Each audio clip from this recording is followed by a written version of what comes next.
Solving radical equations. First thing you need to do is isolate the radical. That means anything that is not directly under the square root sign, you need to move to the other side. So the -1, I need to move by adding 1 to both sides.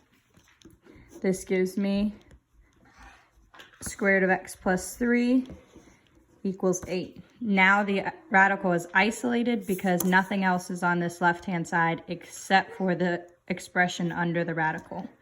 Now I need to undo the radical. To undo a radical, I square both sides. That means an exponent of 2. So when I square it, the exponent of 2 and the square root cancel out. That gives me a plain x plus 3. 8 squared is 64. Now I just need to isolate x. So -3, -3. That gives me x equals 61. I also need to check my answer. So in Desmos, I can type the square root.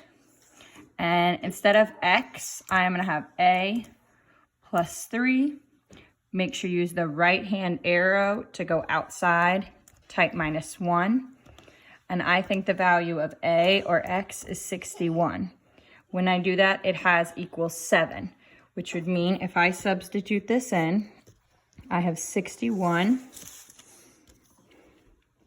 plus 3 minus 1 equals 7. This gives me 64 minus 1 equals 7. The square root is 8 minus 1 equals 7. 7 equals 7 is a true statement, so this is a solution.